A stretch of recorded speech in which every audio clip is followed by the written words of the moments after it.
ଇଏ ହେଉଛି 26 ଶେଷ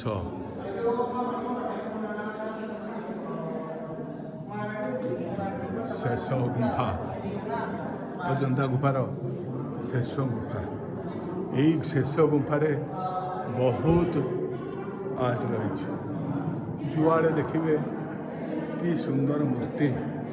ଏପଟେ ଦେଖନ୍ତୁ ମନ୍ଦିରରେ ବୁଦ୍ଧଙ୍କର ମୂର୍ତ୍ତି ଦେଖିଲେ ମନ ଖୁସି ହେଇଯାଉଛି।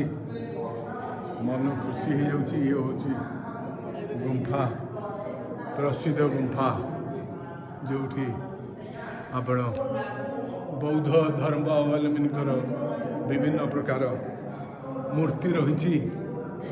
ଗୌତମ ବୁଦ୍ଧ ଯେ ଭଗବାନ ବୁଦ୍ଧ ଧର୍ମ ପ୍ରଚାର କରିଥିଲେ, ହିନ୍ଦୁ ଧର୍ମରେ ବୌଦ୍ଧଙ୍କୁ ମଧ୍ୟ ନବମ ଅବତାର ରୂପେ ପ୍ରତିପାଦିତ କରାଯାଇଛି। ସେହି ଗୌତମ ବୁଦ୍ଧଙ୍କର ଇଏ ଆଶ୍ରୟ ମୂର୍ତ୍ତି ସ୍ଥାପନ ହୋଇଛି ଏହି କେଫ୍ରେ। ଏ ଗୁମ୍ଫା ଭିତରେ କେବଳ ଗୌତମ ବୁଦ୍ଧଙ୍କର ବିଭିନ୍ନ ପ୍ରକାର ମୂର୍ତ୍ତି, ବିଭିନ୍ନ ପ୍ରକାର ଅବସ୍ଥିତି, ଇଏ ସବୁ ଏହି ମୂର୍ତ୍ତି ଏଇଠାରେ ସ୍ଥାପନ ହେଇଛି। ଦେଖିଲେ ଆପଣ ଆଶ୍ଚର୍ଯ୍ୟ ଲାଗିବ।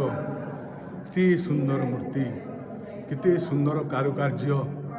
ଏ କାରୁକାର୍ଯ୍ୟ କେମିତି ଭାବରେ କରିଛନ୍ତି।